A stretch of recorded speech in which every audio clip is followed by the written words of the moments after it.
നൽകിയ രഹസ്യ കത്ത് ചോർന്നതിനെ ചൊല്ലി സിപിഎമ്മിൽ വിവാദം കത്തുന്നു. ചോർത്തിയത് പ്രവാസി വ്യവസായി രാജേഷ് കൃഷ്ണയ്ക്കെതിരെയുള്ള പരാതി. എം.വി. ഗോവിന്ദന്റെ മകൻ ശ്യാമാണ് ചോർത്തിയതെന്ന് പരാതിക്കാരൻ ഷർഷാദ്. കത്ത് എന്തിനു മൂടിവെച്ചെന്ന് വി.ഡി. സതീശൻ.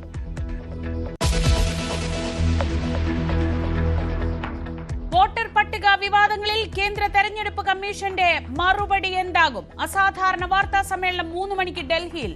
മുഖ്യ കമ്മീഷണറും 2 സഹ കമ്മീഷണർമാരും മാധ്യമങ്ങളോട് സംസാരിക്കും. ബീഹാറിൽ വിവാദം നേട്ടമാക്കാൻ രാഹുൽ ഗാന്ധി നയിക്കുന്ന വോട്ട് അധികാർ യാത്ര. തൃശൂരിലെ വോട്ടർ പട്ടിക വിവാദമുണ്ടാക്കിയവർ വാനരന്മാരെന്ന് സുരേഷ് ഗോപി.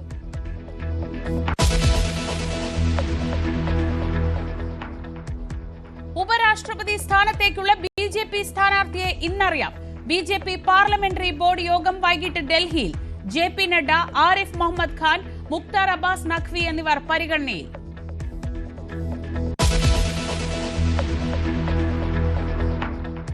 ആഗോള അയ്യപ്പ സംഗമത്തിനെതിരെ തുറന്നടിച്ച് വിശ്വ ഹിന്ദു പരിഷത്ത്.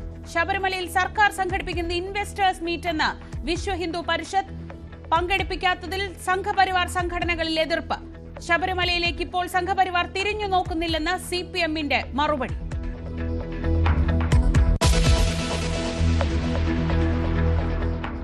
ഇന്ത്യ അമേരിക്ക വ്യാപാര കരാർ ചർച്ചകൾ അനിശ്ചിതത്വത്തിൽ. 25-ന് നടക്കേണ്ട ഉഭയകക്ഷി ചർച്ച മാറ്റി. അമേരിക്കൻ പ്രതിനിധി സംഘം ഉടൻ ഇന്ത്യയിലേക്കില്ല. മോദി ട്രംപ് കൂടിക്കാഴ്ചയിൽ തുടക്കമിട്ട നടപടികൾക്ക് തടസ്സമായത് ഇന്ത്യക്ക് പിഴ തീരുവ ചുമത്താനുള്ള US തീരുമാനം.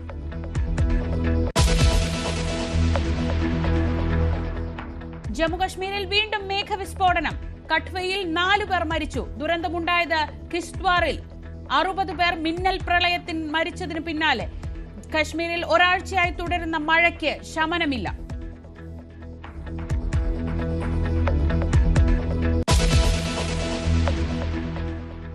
നമസ്കാരം. വിശദമായ വാർത്തകൾ നോക്കാം. വോട്ട് ക്രമക്കേടും വോട്ടർ പട്ടിക പരിഷ്കരണവും ഉന്നയിച്ച് രാഹുൽ ഗാന്ധി നയിക്കുന്ന വോട്ട് അധികാർ യാത്രയ്ക്ക് ബീഹാറിൽ അല്പസമയത്തിനകം തുടക്കമാകും.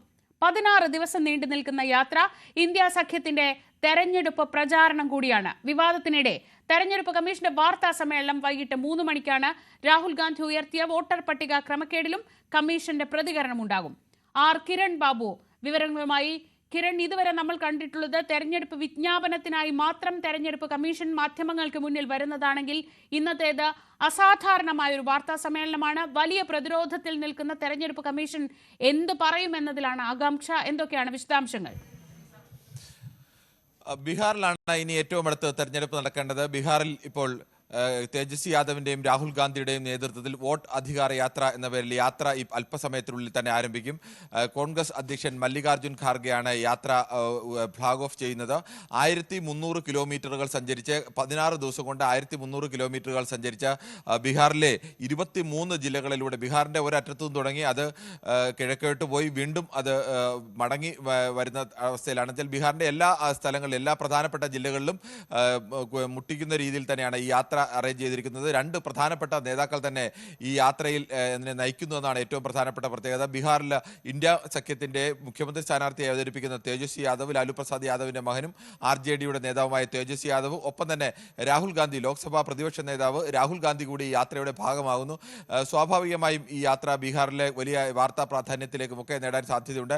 പ്രധാനമായും 2 വിഷയങ്ങളാണ് ഇവിടെ ഉന്നയിക്കുന്നത്. ഒന്ന് SIR ആണ്. ബീഹാറിൽ നിന്ന് 60 ലക്ഷത്തോളം ആളുകളെ വോട്ടർ പട്ടികയിൽ നിന്ന് അനധികൃതമായി ഒഴിവാക്കി എന്നുള്ള വിഷയം ഉയർത്തിക്കൊണ്ട് കഴിഞ്ഞ കുറെ കാലമായി അവിടെ ഇന്ത്യ സഖ്യത്തിന്റെ നേതൃത്വത്തിൽ, പ്രത്യേകിച്ച് RJDയുടെയും കോൺഗ്രസിന്റെയും ഒക്കെ നേതൃത്വത്തിൽ വലിയ സമരവും പ്രക്ഷോഭ പരിപാടികളും സുപ്രീം കോടതി കേസടക്കം നടന്നു വരികയായിരുന്നു. ഈ പശ്ചാത്തലത്തിൽ കൂടിയാണ് ഈ വിഷയം ജനങ്ങളിലേക്ക് എത്തിക്കാൻ വേണ്ടിയുള്ള വലിയ പരിശ്രമം ഉണ്ടാകുന്നത്. അവിടെ വോട്ടർ പട്ടികയിൽ മരിച്ചു എന്ന് പറഞ്ഞ് ഒഴിവാക്കിയ ആളുകളുമായി രാഹുൽ ഗാന്ധി ചായ കുടിച്ചുകൊണ്ട് അവരുടെ ചിത്രങ്ങൾ നൽകുകയും അതോടൊപ്പം തന്നെ വോട്ടർ പട്ടികയിലെ ക്രമക്കേടുകളുടെ നിരവധി തെളിവുകൾ സുപ്രീം കോടതിയിലടക്കം അവതരിപ്പിക്കുകയും സുപ്രീം കോടതി അടക്കം എന്തുകൊണ്ട് ആളുകളെ ഒഴിവാക്കി 60 ലക്ഷം വരെ എന്തുകൊണ്ടാണ് ഓരോരുത്തരെയും ഒഴിവാക്കിയത് എന്നത് കൃത്യമായി തന്നെ ജനങ്ങൾക്ക് അറിയിക്കണം, ജനങ്ങൾക്ക് അത് പരിശോധിക്കാനുള്ള അവകാശമുണ്ട് എന്ന് സുപ്രീം കോടതി പറഞ്ഞു. ഇത്തരം കാര്യങ്ങളൊക്കെ ഉയർത്തിക്കൊണ്ടാണ് പ്രധാനമായും. അതോടൊപ്പം തന്നെ വോട്ട് ചോരി വിഷയവും ഉന്നയിക്കുന്നുണ്ട്. അത് ബീഹാറിലെ മാത്രം വിഷയമായിട്ടല്ല ഉന്നയിക്കുന്നത്. ബീഹാർ അടക്കം പല സംസ്ഥാനങ്ങളിലും BJP വിജയിച്ചുകൊണ്ടിരിക്കുന്നത് ഇത്തരം വോട്ട് അട്ടിമറിയിലൂടെയാണ്. വോട്ടർ പട്ടികയിൽ നടത്തുന്ന ഇത്തരം വ്യാപകമായ അട്ടിമറിയിലൂടെയാണ് ബീഹാറിലും ശ്രമിച്ചുകൊണ്ടിരിക്കുന്നത്. അതിനുവേണ്ടിയാണ് ഈ വോട്ടർ പട്ടികയിൽ അട്ടിമറിക്കാൻ വേണ്ടിയാണ്. അതിനാണ് 60 ലക്ഷം വരെ ഒഴിവാക്കിയത് എന്നുള്ള വാദമാണ് പ്രധാനമായും ഈ യാത്രയിൽ ഉന്നയിക്കുന്നത്, വോട്ടധികാർ യാത്രയിൽ ഉന്നയിക്കുന്നത്. എന്തായാലും അടുത്ത തെരഞ്ഞെടുപ്പിനുള്ള ഇന്ത്യ മുന്നണിയുടെ ഏറ്റവും ശക്തമായ ശക്തമായ പ്രചരണ പരിപാടിയായിട്ടാണ് ഇതിനെ കാണുന്നത്. മറ്റൊരു പ്രധാനപ്പെട്ട വിഷയത്തിലേക്ക് വന്നു കഴിഞ്ഞാൽ ഇന്ന് വൈകുന്നേരം 3 മണിക്കാണ് തെരഞ്ഞെടുപ്പ് കമ്മീഷന്റെ വാർത്താ സമ്മേളനമുള്ളത്. തെരഞ്ഞെടുപ്പ് കമ്മീഷൻ ഈ വാർത്താ സമ്മേളനത്തിൽ എന്ത് വിശദീകരണമാണ് രാഹുൽ ഗാന്ധി അടക്കം ഉയർത്തിയ ആരോപണങ്ങൾക്ക് നേരെ നൽകുക എന്നത് ഏറ്റവും പ്രധാനമാണ്. കഴിഞ്ഞ ദിവസം തെരഞ്ഞെടുപ്പ് കമ്മീഷൻ ഒരു വാർത്താക്കുറിപ്പ് ഇറക്കിയിരുന്നു. ആ വാർത്താക്കുറിപ്പിൽ പ്രധാനമായും പറഞ്ഞിരുന്നത് കരട് വോട്ടർ പട്ടിക നൽകുകയും പലതവണയുള്ള നടപടിക്രമങ്ങളിലൂടെയാണ് വോട്ടർ പട്ടികയ്ക്ക് അന്തിമ രൂപം നൽകിയത്. ഈ സമയങ്ങളിലൊന്നും എന്തുകൊണ്ട് പരാതി പറഞ്ഞില്ല എന്നുള്ള ഒരു സാങ്കേതികമായ ഒരു മറുപടിയാണ് അന്ന് നൽകിയത്. പക്ഷേ അതിനപ്പുറത്തേക്ക് വിഷയങ്ങൾ വീണ്ടും ഉന്നയിച്ചുകൊണ്ടിരിക്കുകയാണ് പ്രതിപക്ഷ പാർട്ടികൾ. അതുകൊണ്ട് തന്നെ എന്താണ് ഇന്ന് 3 മണിക്ക് നടക്കാൻ പോകുന്ന വാർത്താ സമ്മേളനത്തിൽ കേന്ദ്ര തെരഞ്ഞെടുപ്പ് കമ്മീഷൻ നൽകാൻ പോകുന്ന മറുപടി എന്നത് നിർണായകമാണ്. അത് ഇന്ത്യ സഖ്യം ഉയർത്ത വോട്ട് ചോരി ആരോപണത്തിൽ മാത്രമല്ല, അത് സ്വാഭാവികമായും ബീഹാറിലെ SIR-മായി ബന്ധപ്പെട്ട വിഷയത്തിലടക്കം അത്തരം മറുപടി ഇന്ന് ഉണ്ടാവും എന്നാണ് പ്രതീക്ഷിക്കുന്നത്. ശരി, കിരൺ ബാബുവാണ് വിവരങ്ങൾ നൽകിയത്. ബീഹാറിൽ രാഹുൽ ഗാന്ധിയുടെ വോട്ടർ പട്ടിക ക്രമക്കേട് ഉയർത്തിയുള്ള യാത്രയ്ക്ക് തുടക്കമാവുകയാണ്. തൃശൂർ ലോക്സഭാ മണ്ഡലത്തിലെ വോട്ടർ പട്ടികയിൽ ക്രമക്കേട് ഉന്നയിച്ചവർ വാനരന്മാരാണെന്ന പരാമർശവുമായി കേന്ദ്രമന്ത്രി സുരേഷ് ഗോപി. ക്രമക്കേടിൽ ഇതാദ്യമായി മൗനം വെടിഞ്ഞ സുരേഷ് ഗോപി മറുപടി പറയേണ്ടത് തെരഞ്ഞെടുപ്പ് കമ്മീഷനാണ് എന്ന നിലപാടിലാണ്. താൻ മന്ത്രിയാണ്, കൂടുതൽ ചോദ്യങ്ങളുണ്ടെങ്കിൽ തെരഞ്ഞെടുപ്പ് കമ്മീഷനോട് ചോദിക്കണം, അതുമല്ലെങ്കിൽ കേസ് സുപ്രീം കോടതിയിൽ എത്തുമ്പോൾ അവിടെ ചോദിക്കണമെന്നും സുരേഷ് ഗോപി പറഞ്ഞു. രാഷ്ട്രീയ വിഷയങ്ങളല്ല, നിങ്ങൾ ഉന്നയിച്ച വിഷയങ്ങൾക്കെല്ലാം ഇന്ന് ചീഫ് ഇലക്ഷൻ കമ്മീഷൻ മറുപടി പറയും. എന്തുകൊണ്ട് ഞാൻ മറുപടി പറഞ്ഞില്ല? മറുപടി പറയേണ്ടത് അവരാണ്, ഞാൻ മന്ത്രിയാണ്. ഇപ്പോൾ ആ ഉത്തരവാദിത്വം ഞാൻ പെർഫെക്റ്റ് ആയിട്ട് കീപ്പ് ചെയ്തിട്ടുണ്ട്. മറുപടി പറയേണ്ടവർ ഇന്ന് മറുപടി പറയും. ചോദ്യങ്ങൾ കൂടുതലുണ്ടെങ്കിൽ അവരോട് ചോദിച്ചോളൂ. ഇല്ലെങ്കിൽ പിന്നെ അവരത് സുപ്രീം കോടതിയിൽ എത്തിക്കുമ്പോൾ സുപ്രീം കോടതിയോട് നിങ്ങൾ പോയി ചോദിച്ചാൽ മതി കേട്ടോ. ഇവിടുന്ന് കുറച്ച് വാനരന്മാർ ഇറങ്ങിയല്ലോ, ഓരോ ഉന്നയിക്കലുമായിട്ട്. അവരൊക്കെ അങ്ങോട്ട് പോകാൻ പറ അല്ലേ, ഇക്കരയായാലും ഇക്കരയായാലും അവിടെ പോയി ചോദിക്കാൻ പറ. ആറ്റിങ്ങൽ ലോക്സഭാ മണ്ഡലത്തിൽ നടന്ന ക്രമക്കേടിന് പിന്നിൽ CPM-ഉം BJP-യും എന്ന് UDF കൺവീനർ അടൂർ പ്രകാശ്. ജനാധിപത്യത്തെ എങ്ങനെ തകർക്കാമെന്നതിൽ ഗവേഷണം നടത്തുകയാണ് മാർക്സിസ്റ്റ് പാർട്ടിയും BJP-യും. വോട്ട് ക്രമക്കേട് രാഹുൽ ഗാന്ധി ജനങ്ങൾക്ക് മുന്നിലേക്ക് എത്തിച്ചുവെന്നും അടൂർ പ്രകാശ് പറഞ്ഞു. രാഹുൽ ഗാന്ധി ഈ കാര്യങ്ങൾ ജനങ്ങളുടെ മുമ്പിലേക്ക് കൊണ്ടുവരികയാണ് ചെയ്തിട്ടുള്ളത്. ജനാധിപത്യത്തെ എങ്ങനെ തകർക്കാൻ കഴിയും എന്ന് ഗവേഷണം നടത്തിക്കൊണ്ടിരിക്കുന്ന ആളുകളാണ് മാർക്സിസ്റ്റ് പാർട്ടിയും അതോടൊപ്പം തന്നെ BJP. 2019 ആറ്റിങ്ങൽ ഞാൻ പാർലമെൻറ്റിൽ മത്സരിക്കാൻ എത്തുന്ന സമയത്ത് വോട്ടേഴ്സ് ലിസ്റ്റ് പരിശോധന നടത്തിയപ്പോഴാണ് ആ വോട്ടേഴ്സ് ലിസ്റ്റിലെ ക്രമക്കേടുകൾ കണ്ടെത്തുവാൻ കഴിഞ്ഞത്. ആ ക്രമക്കേടുകൾ കണ്ടെത്താൻ കഴിഞ്ഞു എന്ന് പറയുമ്പോൾ അവിടെയുള്ള മാർക്സിസ്റ്റ് പാർട്ടിയുടെ നേതാക്കന്മാരുടെ സഹോദരങ്ങൾ സഹോദരിമാർ ഉൾപ്പെടെ 2, 3, 4 ഇടത്ത് വോട്ട് ഉണ്ടായിരുന്ന ഒരു ചിത്രമാണ് എനിക്ക് അന്ന് മനസ്സിലാക്കാൻ കഴിഞ്ഞത്. CPM-ൽ പരാതി ചോർച്ച വിവാദം. ലണ്ടനിൽ വ്യവസായിയായ രാജേഷ് കൃഷ്ണയ്ക്കെതിരെ പാർട്ടിക്ക് നൽകിയ പരാതി മാനനഷ്ട കേസിൽ കോടതി രേഖയായി ഉൾപ്പെടുത്തിയെന്നാണ് പരാതി. ചെന്നൈയിൽ വ്യവസായിയായ ഷർഷാദ് രാജേഷിനെതിരെ പോളിറ്റ് ബ്യൂറോയ്ക്ക് നൽകിയ കത്താണ് കോടതി രേഖയായി ഉൾപ്പെടുത്തിയത്. സംസ്ഥാന സെക്രട്ടറി MV ഗോവിന്ദന്റെ മകൻ ശ്യാമാണ് കത്ത് ചോർത്തിയതെന്ന് ആരോപിച്ച് ഷർഷാദ് CPM ജനറൽ സെക്രട്ടറിക്ക് പരാതി നൽകി. ഷർഷാദിന്റെ പരാതിയുടെ പകർപ്പ് ന്യൂസ് 18 ലഭിച്ചു. CPM-ന്റെ UK ഘടകത്തിലെ നേതാവ് കൂടിയായ രാജേഷ് കൃഷ്ണയ്ക്കെതിരെ 2022 ഷർഷാദ് എന്ന വ്യവസായി പാർട്ടി പോളിറ്റ് ബ്യൂറോയ്ക്കും കേന്ദ്ര കമ്മിറ്റിക്കും പരാതി നൽകിയത്. ഇത് പിന്നീട് അടുത്തിടെ ഡൽഹി ഹൈക്കോടതിയിൽ രാജേഷ് കൃഷ്ണ നൽകിയ ഒരു മാനനഷ്ട കേസുമായി ബന്ധപ്പെട്ട് ഉള്ള സത്യവാങ്മൂലത്തിൽ ഇതും ഉൾപ്പെട്ടു എന്നുള്ളതാണ് ഇപ്പോഴത്തെ പ്രധാനപ്പെട്ട ആരോപണവും പരാതിയുമായി വന്നിരിക്കുന്നത്. കഴിഞ്ഞ മധുര പാർട്ടി കോൺഗ്രസിൽ രാജേഷ് കൃഷ്ണ CPM-ന്റെ UK-യിൽ നിന്നുള്ള സമ്മേളന പ്രതിനിധിയായിരുന്നു. പക്ഷേ പ്രതിനിധി സമ്മേളനത്തിൽ തൊട്ട് തലേ ദിവസം ചേർന്ന പാർട്ടി കേന്ദ്ര കമ്മിറ്റി യോഗം ഈ സമ്മേളന പ്രതിനിധി പട്ടികയിൽ നിന്ന് രാജേഷ് കൃഷ്ണയെ ഒഴിവാക്കി. അയാൾക്കെതിരെ UK ഘടകത്തിൽ നടക്കാൻ ലഭിച്ച പരാതികളുടെ അടിസ്ഥാനത്തിലാണ് അയാളെ ഒഴിവാക്കിയത്. നേരത്തെ കണ്ണൂർ പാർട്ടി കോൺഗ്രസിലും ഇയാൾ പങ്കെടുക്കാൻ ശ്രമം നടത്തിയിരുന്നു, പ്രതിയാകാൻ ശ്രമിച്ചിരുന്നു. പക്ഷേ അന്ന് കോടിയേരി ബാലകൃഷ്ണൻ ഇടപെട്ട് അയാളെ ഒഴിവാക്കുകയായിരുന്നു. ഇപ്പോൾ ഇതിനുശേഷമാണ് മാധ്യമങ്ങളിൽ വാർത്ത വന്നത് രാജേഷ് കൃഷ്ണയെ ഇങ്ങനെ പാർട്ടി കോൺഗ്രസ് നിന്ന് ഒഴിവാക്കി. ആ വാർത്തയ്ക്കെതിരെയാണ് അയാൾ ഡൽഹി ഹൈക്കോടതിയിൽ ക്രിമിനൽ കേസ് ഫയൽ ചെയ്തത്. അതിന്റെ ഭാഗമായി നൽകിയ സത്യവാങ്മൂലത്തിലാണ് തനിക്കെതിരെ നേരത്തെ ഇത്തരം പരാതിയുണ്ട്, ഇതിൽ ഗൂഢാലോചനയുണ്ടെന്ന ആരോപണം സാധൂകരിക്കാനെന്ന വണ്ണം ഈ ഒരു പാർട്ടിക്ക് നൽകിയ പരാതി കൂടി ഉൾപ്പെടുത്തിയത്. അതായത് സിപിഎമ്മിന്റെ ഏറ്റവും ഉയർന്ന സമിതിക്ക് നൽകുന്ന പരാതി അതീവ രഹസ്യ സ്വഭാവമെന്ന് പൊതുവിൽ വിലയിരുത്തപ്പെടുന്നത് എതിർ കക്ഷിക്ക് തന്നെ ലഭിക്കുന്നു. അയാൾ തന്റെ ഭാഗം കോടതി ജയിക്കുന്നതിന് വേണ്ടി അയാളത് ഹർജിയുടെ ഭാഗമാക്കുന്നു, അത് പിന്നീട് മാധ്യമങ്ങൾക്ക് ലഭിക്കുന്നു. ഇതാണ് ഇപ്പോൾ ഉണ്ടായിട്ടുള്ള ഏറ്റവും വലിയ വിവാദം. അതിനു പിന്നാലെയാണ് ഈ കഴിഞ്ഞ 12-ാം തീയതി Sharshad party general secretary M A ബേബിക്കും അതുപോലെ തന്നെ പാർട്ടിയുടെ കേന്ദ്ര കമ്മിറ്റിക്കും ഒരു പരാതി കൂടി നൽകിയത്. പാർട്ടി വിശ്വസിക്കാൻ നൽകിയ ഒരു പരാതിയാണ്. ആ പരാതി ഇவ்விധം ചോർന്ന് എതിർ കക്ഷിക്ക് ലഭിക്കുന്നു. അത് വലിയ ആശ്ചര്യമുണ്ടാക്കുന്ന കാര്യമാണ്. എങ്ങനെയാണ് പാർട്ടിക്ക് നൽകിയ പരാതി ചോർന്നത്? അങ്ങനെ ഒരു സംശയം മാത്രം പറയുകയില്ല, അവിടെ ഒരു ആരോപണം കൂടി ഷർഷാദ് ഉന്നയിക്കുന്നുണ്ട്. അത് സിപിഎമ്മിന്റെ പൊളിറ്റ് ബ്യൂറോ അംഗം കൂടിയായ സംസ്ഥാന സെക്രട്ടറി എം വി ഗോവിന്ദന്റെ മകൻ ശ്യാംജിത്ത് വഴിയാണ് ഈ രേഖ ചോർന്നത്. ശ്യാംജിത്തും രാജേഷ് കൃഷ്ണയുമായി വലിയ ബന്ധമുണ്ട്. അതിന്റെ ഭാഗമായി ചോർത്തിക്കിട്ടിയ സംശയം കൂടി ഇദ്ദേഹം ഉന്നയിക്കുന്നതിൽ പാർട്ടി തല അന്വേഷണമാണ് ഷർഷാദ് ആവശ്യപ്പെടുന്നത്. ഷർഷാദ് 2022 കത്തിൽ തന്നെ സിപിഎമ്മിന്റെ പ്രധാനപ്പെട്ട നേതാക്കൾക്കും മന്ത്രിമാർക്കും എതിരെയുള്ള ആരോപണമാണ്. അത് പുറത്തു വന്നാൽ പാർട്ടിക്ക് അത് അവമതിപ്പുണ്ടാക്കും, അതുകൊണ്ട് നടപടി വേണമെന്നായിരുന്നു അദ്ദേഹം ആവശ്യപ്പെട്ടത്. പക്ഷേ അതിൽ നടപടി ഉണ്ടായില്ല. അദ്ദേഹം നമ്മോട് സംസാരിച്ചപ്പോൾ ഇക്കാര്യം സ്ഥിരീകരിക്കുകയും ചെയ്തു. എം വി ഗോവിന്ദന്റെ മകൻ തന്നെയാണ് ഈ വാർത്ത പുറത്തു വരുന്നതിന് പിന്നിലെന്ന്. ഈ രാജേഷിന്റെ അഡ്വക്കേറ്റിന് രാജേഷ് കൊടുത്തു കാണും. എന്റെ ചോദ്യം അതല്ല, രാജേഷിന്റെ കയ്യിൽ ഈ പേഴ്സണൽ പരാതി എങ്ങനെ കിട്ടി? അത് നമ്മുടെ സെക്രട്ടറിയുടെ മകന്റെ കോൺടാക്ട് നോക്കിയാൽ മതിയല്ലോ, നമുക്ക് കൂടുതലൊന്നും അതിനെപ്പറ്റി അന്വേഷിക്കേണ്ടിയില്ലല്ലോ. രാജേഷിന്റെ ഭീഷണിയാണ് കാര്യങ്ങൾ, രാജേഷിന്റെ ഭീഷണി തന്നെയാണ് കാര്യങ്ങൾ. അപ്പം ഭീഷണിക്ക് മുമ്പിൽ ഈ ശ്യാംജിത്തിന് വഴങ്ങേണ്ടി വരും, കാരണം അല്ലെങ്കിൽ അത് മറ്റു പല പ്രശ്നങ്ങളിലേക്ക് പോകും. അതൊക്കെ എനിക്കറിയാം. കോടിയേരി ബാലകൃഷ്ണൻ സംസ്ഥാന സെക്രട്ടറി ആയിരിക്കെ ഇയാൾക്കെതിരെ നടപടിയെടുക്കാൻ ആലോചിച്ചതാണ്. അപ്പോഴാണ് അദ്ദേഹത്തിന്റെ ആകസ്മിക മരണം ഉണ്ടാകുന്നത്, അദ്ദേഹം പാർട്ടിയിൽ സജീവമല്ലാതെ ആകുന്നത്. അതിനുശേഷം എം വി ഗോവിന്ദൻ വന്ന ശേഷം ഇയാൾ പാർട്ടിയിൽ കൂടുതൽ ശക്തനാവുകയാണ്. രാജേഷ് കൃഷ്ണ വലിയ പരാതി ഉണ്ടായിട്ട് പോലും എം വി ഗോവിന്ദനും മകനും ചേർന്ന് ഇയാളെ സംരക്ഷിക്കുകയാണെന്ന ആരോപണം കൂടി ഇപ്പോൾ ഷർഷാദ് ഉന്നയിക്കുന്നുണ്ട്. പി വി അരുൺ തയ്യാറാക്കിയ റിപ്പോർട്ടാണ് കണ്ടത്. സിപിഎമ്മിലെ കത്ത് ചോർച്ച വിവാദത്തിൽ സത്യം പുറത്തുവരണമെന്ന് പ്രതിപക്ഷ നേതാവ് വി ഡി സതീശൻ. പാർട്ടിക്ക് ലഭിച്ച കത്ത് മറച്ചുവെച്ചു. റിവേഴ്സ് ഹവാല ഇടപാടാണ് നടന്നത്. സിപിഎം നേതാക്കളുടെ അക്കൌണ്ടിൽ പണമെത്തി. സിപിഎമ്മിന്റെ ആരും കാണാത്ത മുഖം പുറത്തുവരികയാണെന്നും വി ഡി സതീശൻ വിമർശിച്ചു. ഉൾപ്പെടെയുള്ള സാമ്പത്തിക തട്ടിപ്പുകൾ ഈ ആരോപണ വിധേയനായ വ്യക്തിയുമായി കേരളത്തിലെ സിപിഎം നേതാക്കൾ നടത്തിയിട്ടുണ്ട് എന്നാണ് ഈ കത്തിൽ വെളിവാകുന്നത്. സിപിഎം സംസ്ഥാന സെക്രട്ടറി എം വി ഗോവിന്ദന്റെ മകന് നേരെ ഗുരുതരമായ ആരോപണമാണ് ഉയർന്നിരിക്കുന്നതെന്ന് ബിജെപി നേതാവ് കെ സുരേന്ദ്രൻ. വെറുതെ പണം കൊടുത്തെന്നല്ല, സർക്കാർ പദ്ധതികളുമായി ബന്ധപ്പെട്ടാണ് ആരോപണം. വിശദീകരണം നൽകാൻ സർക്കാരിനും സിപിഎമ്മിനും ബാധ്യതയുണ്ടെന്നും സുരേന്ദ്രൻ പറഞ്ഞു. സുപ്രീം കോടതി ഇടപെടലോടെ സംസ്ഥാനത്തെ തെരുവ് നായ പ്രശ്നത്തിന് പരിഹാരമുണ്ടാവുമോ? വരുന്ന തദ്ദേശ തെരഞ്ഞെടുപ്പിൽ സ്ഥാനാർത്ഥികളും രാഷ്ട്രീയ പാർട്ടികളും ജനങ്ങളിൽ നിന്ന് നേരിടാൻ പോകുന്ന ഏറ്റവും പ്രധാനപ്പെട്ട ചോദ്യം തെരുവ് നായ ശല്യത്തെക്കുറിച്ചായിരിക്കും. ഭരണസമിതികൾക്കെതിരെ പ്രതിപക്ഷ കക്ഷികൾ വിഷയം ആയുധമാക്കുമെന്ന കാര്യത്തിൽ സംശയമില്ല. തെരുവ് നായ നിയന്ത്രണത്തിന് ABC ചട്ടങ്ങൾ പൊളിച്ചെഴുതാൻ കേന്ദ്രം തയ്യാറാകണമെന്ന ആവശ്യം ആവർത്തിച്ചുന്നയിച്ചാണ് സംസ്ഥാന സർക്കാർ വിഷയത്തിൽ പ്രതിരോധം തീർക്കുന്നത്.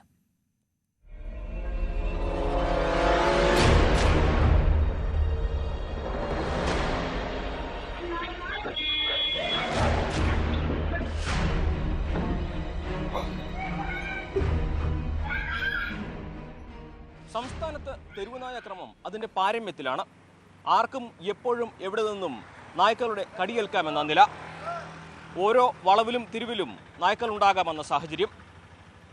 കുട്ടികൾക്ക് നേരെ പാഞ്ഞെടുക്കുന്ന തെരുവുനായ്ക്കളുടെ ദൃശ്യങ്ങൾ ആരെയും പേടിപ്പിക്കും. വീട്ടുമുറ്റത്തേക്ക് വരെ തെരുവുനായ്ക്കൾ ഇരച്ചാർക്കുന്ന അവസ്ഥ. ഓരോ വർഷത്തെയും കണക്കുകളും ആരെയും ആശങ്കപ്പെടുത്തും. ഈ വർഷം ഏപ്രിൽ വരേക്കും 1,31,244 പേർക്കാണ് നായ്ക്കളുടെ കടിയേറ്റിട്ടുള്ളത്. ഈ കണക്ക് ആരോഗ്യവകുപ്പ് ബാലാവകാശ കമ്മീഷൻ സമർപ്പിച്ചതാണ്. 2024 3,16,793 പേർക്കും 2023 3,06,427 പേർക്കും കടിയേറ്റിട്ടുണ്ട്. നായ്ക്കളുടെ അക്രമം ഓരോ വർഷവും കൂടി വരുന്നുണ്ട്. ഈ വർഷം ജനുവരി മുതൽ മെയ് വരെ 16 മരണങ്ങളാണ് സംഭവിച്ചിരിക്കുന്നത്. ഇതിൽ തന്നെ 5 പേർ കുത്തിവയ്പ്പെടുത്തവരാണ്. അത്തരത്തിൽ സാഹചര്യങ്ങൾ കൂടുതൽ മോശമാകുന്ന അവസ്ഥയാണ് തെരുവുനായ വിഷയത്തിൽ സംസ്ഥാനത്ത് ഉണ്ടാകുന്നത്. തെരുവുനായയുടെ ആക്രമണത്തിന് ഇരയായവർക്ക് ആ ഓർമ്മകൾ പേടിപ്പിക്കുന്നതാണ്. അവർക്ക് പറയാനുള്ളതും ആ ആശങ്കയുടെ വാക്കുകളാണ്. നായ്ക്കളെല്ലാരും കൂടി വന്ന് ആള് ഓടി. ആള് കണ്ടില്ല, ബാക്കിൽ നിന്നാണ് അറ്റാക്ക് ചെയ്ത്. കൈ ഒടിഞ്ഞ് പ്ലാസ്റ്റർ ഇട്ട്.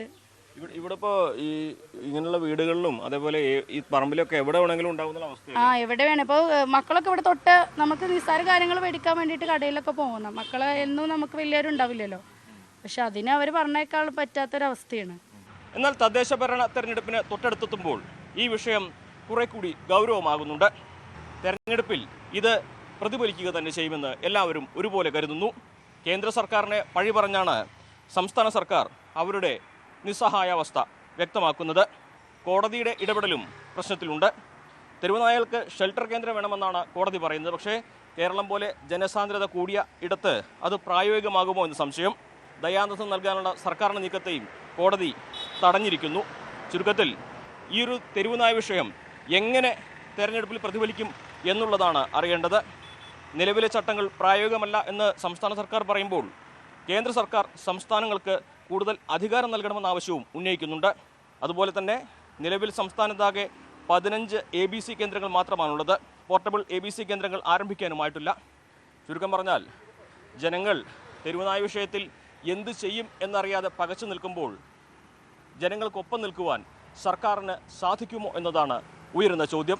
ഈ തെരഞ്ഞെടുപ്പിൽ ഇത് പ്രതിഫലിക്കുമ്പോൾ ഇതിനെ എങ്ങനെ പ്രതിരോധിക്കുമെന്നറിയാതെ സർക്കാരും പാടുപെടുകയാണ്. അഖിലോട് പറയൊപ്പം CB Anumod, news 18. ADGP MR Ajith കുമാറിന്റെ വിഷയത്തിൽ സ്വജനപക്ഷപാതം വ്യക്തമെന്ന് പ്രതിപക്ഷ നേതാവ് ED സതീശൻ. ഹൈക്കോടതിയുടെ പരാമർശം ശ്രദ്ധേയമാണ്. മുഖ്യമന്ത്രിയെ വഴിവിട്ട് സഹായിച്ച ആളാണ് ADGP അജിത് കുമാറെന്നും സതീശൻ വിമർശിച്ചു. അത് കോടതിയുടെ വിധിയിൽ ക്ലിയറാണ്. അതിൻ്റെ റീസണിങ്ങിൽ തന്നെ അത് വ്യക്തമാണ്. ഒരാളെ രക്ഷിക്കാൻ ശ്രമിക്കുകയാണ്. അതാണ് നോർമൽ കേസിൽ വിജിലൻസ് കൊടുക്കുന്ന റിപ്പോർട്ട് സാധാരണ കോടതി സ്വീകരിക്കും. വളരെ അപൂർവം കേസുകളിലാണ് റിജക്റ്റ് ചെയ്യുന്നത്. അമ്മ സംഘടനയിൽ നിന്ന് മാറി നിന്നവരെ തിരികെ കൊണ്ടുവരണമെന്ന് നടൻ ആസിഫ് അലി. അമ്മ എന്ന കുടുംബത്തിൽ നിന്ന് ആർക്കും വിട്ടുനിൽക്കാനാവില്ലെന്നും ആസിഫ് പറഞ്ഞു. സംഘടനയിൽ ഇപ്പോഴുണ്ടായ മാറ്റം നല്ലതിനാണ്. വനിതകൾ സംഘടനയുടെ തലപ്പത്തേക്ക് വരണമെന്നത് നേരത്തെയുള്ള അഭിപ്രായമാണെന്നും ആസിഫ് അലി പറഞ്ഞു. നല്ലതിനു വേണ്ടിയുള്ള ഒരു മാറ്റം എപ്പോഴും നമ്മൾ സ്വീകരിക്കുന്നതാണ്. അപ്പോൾ അത് നമുക്ക് നോക്കാം. അപ്പോൾ കഴിഞ്ഞ ഭരണഘടനയുടെ കമ്മിറ്റിയുടെ പ്രശ്നങ്ങളും ഒക്കെ എല്ലാവരും ചർച്ച ചെയ്തിരുന്നു. അപ്പോൾ അതിൽ കൂടുതൽ സ്ത്രീകൾ വരണമെന്ന് എല്ലാവരും ആഗ്രഹിച്ചു. ഈ പ്രാവശ്യം അതുപോലെ തന്നെ സംഭവിച്ചിട്ടുണ്ട്. നോക്കാം. മാറി നിൽക്കുന്നവരെ തിരിച്ചെത്തിക്കാനുള്ള ശ്രമം ആദ്യഘട്ടത്തിൽ നടത്തുന്നതാണോ? അതൊക്കെ ഒരു ഈ അമ്മ എന്ന് പറഞ്ഞ സംഘടനയെ പറ്റി ഞാൻ എപ്പോഴും പറയാറുണ്ട്. അതിന്റെ പേര് അമ്മ എന്നാണ്. അതിൽ നിന്ന് മാറി നിൽക്കാൻ ആർക്കും കഴിയില്ല. കാര്യം ആ സംഘടന ചെയ്യുന്നത് അതിന്റെ അംഗങ്ങൾക്ക് വേണ്ടി ചെയ്യുന്നത് അത്രയും നല്ല കാര്യങ്ങളാണ്. അപ്പൊ എന്തെങ്കിലും ബുദ്ധിമുട്ടുകൾ കൊണ്ടോ ഒരു ടൈം പീരീഡിലുണ്ടായ വിഷമങ്ങൾ കൊണ്ടോ ഒക്കെ മാറുന്നവരുണ്ടാവും. അപ്പൊ എല്ലാവരെയും തിരിച്ചു കൊണ്ടുവരണം. ഇപ്പൊ ഞാൻ അമ്മയുടെ മെമ്പറായിട്ട് ഏകദേശം 13 വർഷമായി. അപ്പോൾ ആ സമയത്ത് ഞങ്ങൾ ആസ്വദിച്ചിരുന്ന ഒരു ഐക്യവും ഒരു കുടുംബത്തിന്റെ അറ്റ്മോസ്ഫിയറും ഒക്കെ ഉണ്ടായിരുന്നു. അതിലേക്ക് തിരിച്ചെത്തും എന്നുള്ള പ്രതീക്ഷയിൽ തന്നെയാണ് ഈ പ്രാവശ്യ കമ്മിറ്റിയും അതിലുള്ള അംഗങ്ങളും പ്രസിഡന്റും എല്ലാവർക്കും വളരെ പ്രിയപ്പെട്ടവരാണ്. അപ്പോൾ തീർച്ചയായിട്ടും ആ പഴയൊരു പ്രതാപത്തിലേക്കും സ്നേഹത്തിലേക്കും ഒക്കെ ആ കുടുംബം തിരിച്ചു വരുന്നു. സിനിമകളുടെ തിയേറ്റർ കളക്ഷൻ കണക്കുകൾ പുറത്തുവിടുന്നതിൽ 2 അഭിപ്രായമുണ്ടെന്ന് നിർമ്മാതാവ് ലിസ്റ്റിൻ സ്റ്റീഫൻ. കണക്ക് പുറത്തുവിടുന്നതിൽ പലരും താല്പര്യം അറിയിച്ചിരുന്നില്ല. അതുകൊണ്ടാണ് നിർത്തിയതെന്നും ലിസ്റ്റിൻ സ്റ്റീഫൻ പറഞ്ഞു. ഞാൻ നേരത്തെ പറഞ്ഞിരുന്നത് അതിൻ്റെ അകത്ത് കുറേ ആളുകൾക്ക് താല്പര്യമുണ്ട്, കുറേ ആളുകൾക്കത് താല്പര്യക്കുറവുണ്ട്. അപ്പോൾ പുറത്തുനിന്നുള്ള ആളുകളും കമ്മിറ്റിയിലല്ലാതെ പുറത്തുനിന്നുള്ള ആൾക്കാരും അത് വേണ്ട, അതെന്തിനാണ് എന്നുള്ള ചോദ്യം കൂടുതലായിട്ട് വന്നപ്പോൾ നമ്മളത് നിർത്തി. തൽക്കാലം ഉണ്ടാവത്തില്ല. സംഘപരിവാർ സംഘടനകളെ ഒഴിവാക്കി ഹിന്ദു സമുദായ സംഘടനകളെ പങ്കെടുപ്പിച്ച് സർക്കാരിന്റെ ആഗോള അയ്യപ്പ സംഗമം സെപ്റ്റംബർ 20 നടക്കും. SNDP, NSS, മലയരയ സംഘം തുടങ്ങിയ ഹിന്ദു സമുദായ സംഘടനകൾ പങ്കെടുക്കും. അയ്യപ്പ സംഗമത്തിനെതിരെ പരസ്യ എതിർപ്പുമായി സംഘപരിവാർ സംഘടനകൾ രംഗത്തെത്തി. ഭക്തരുടെ സംഗമമല്ല, നിക്ഷേപക സംഗമമാണ് സർക്കാർ സംഘടിപ്പിക്കുന്നതെന്നായിരുന്നു VHP സംസ്ഥാന സെക്രട്ടറി അനിൽ വിളയലിന്റെ വിമർശനം. അയ്യപ്പ ഭക്തജന സംഗമം നടത്താൻ ഏതായാലും ഈ തിരുവിതാംകൂർ ദേവസ്വം ബോർഡിനോ ദേവസ്വം മന്ത്രിക്കോ സാധിക്കില്ല. അതിന് വ്യക്തമായ കാരണമുണ്ട്.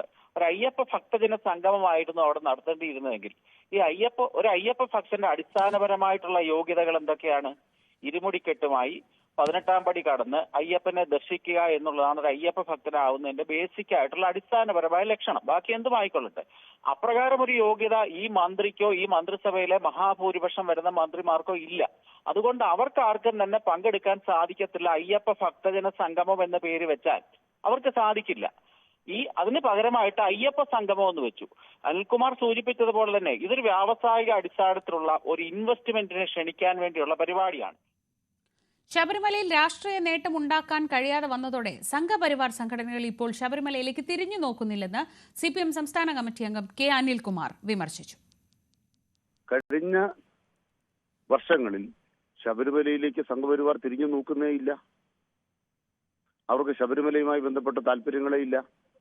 താല്പര്യം നഷ്ടപ്പെട്ടു. തങ്ങൾക്ക് കേരളത്തിൽ അക്കൗണ്ട് തുറക്കാൻ ശബരിമല ഒരു നിമിത്തമാകും എന്നായിരുന്നു അവർ വിചാരിച്ചത്.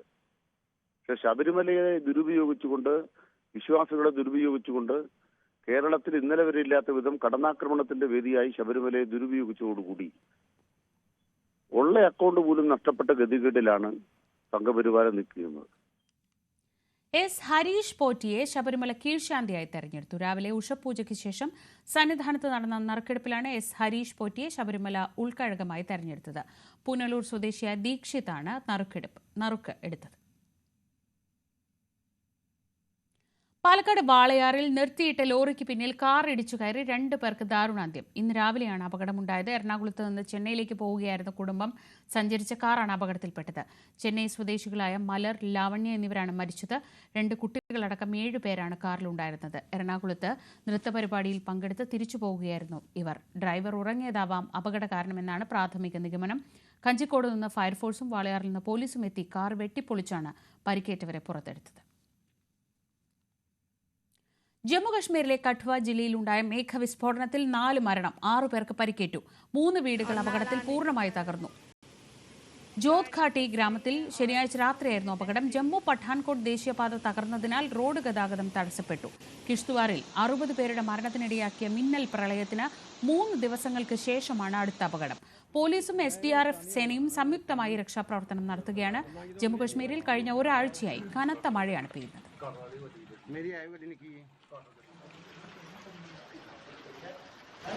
हमारा फोटो ले लो ना सर। ये अपने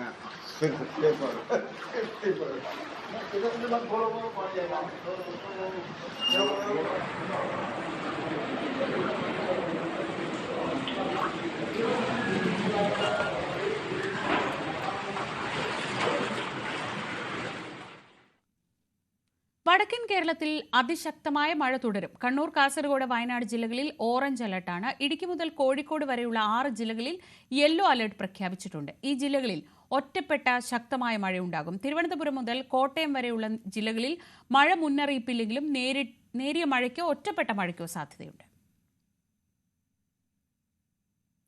സമസ്ത EK വിഭാഗം നേതാവ് ആബിദ് ഹുദ്വി തച്ചണ്ണയുടെ പ്രസംഗത്തിൽ വിവാദം. ബിരിയാണി ചെമ്പ് വെച്ച അടുപ്പിൻകല്ല് പോലെ സമസ്തയും പാണക്കാട് കുടുംബവും മുസ്ലിം ലീഗും ഒന്നിച്ചു നിൽക്കുന്നതാണ് ഉമ്മത്തിന്റെ ശക്തിയെന്ന് ആബിദ് ഹുദ്വി തച്ചണ്ണ. അത് തകർക്കാൻ ശ്രമിക്കുന്നവർക്കൊപ്പം കൂട്ടുനിൽക്കരുതെന്നാണ് പ്രസംഗം.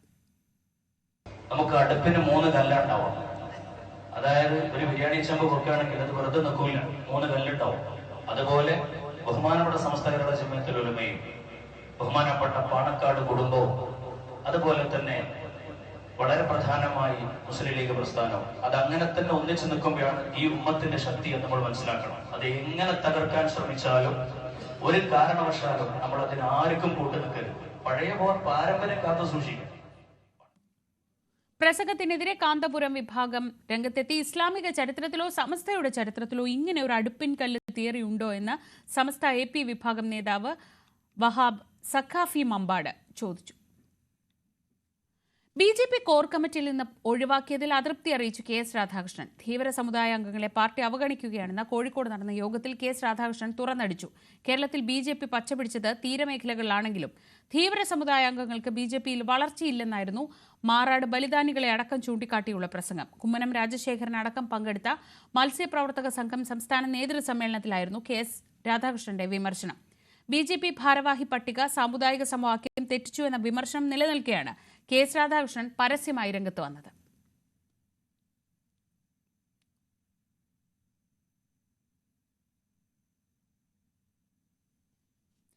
DGP കോർ കമ്മിറ്റിയിൽ നിന്ന് ഒഴിവാക്കിയതിൽ കെ.എസ്. രാധാകൃഷ്ണൻ അതൃപ്തി എന്ന ന്യൂസ് 18 വാർത്തയോട് പ്രതികരിച്ച് കെ. സുരേന്ദ്രൻ. വിമർശനത്തിൽ മറുപടി പറയേണ്ടത് പാർട്ടിയാണ്. തനിക്ക് അതൃപ്തിയില്ലെന്നും സന്തോഷവാനാണെന്നും സുരേന്ദ്രൻ പ്രതികരിച്ചു. ആൾക്കാരോട് ചോദിക്കും, എന്തിനാണ് എന്നോട് ചോദിക്കുന്നത്? എനിക്ക് ഞാൻ കണ്ടിട്ടൊക്കെ ഞാൻ ഒരു പത്രം വായിച്ചിട്ടില്ല. എന്തിനു വായിക്കുന്നു? എനിക്കറിയില്ല. കെ കരുണാകരൻ ഒരു പത്രം വായിച്ചിരുന്നില്ല, അത് നിനക്കറിയില്ലേ? വെറുതെ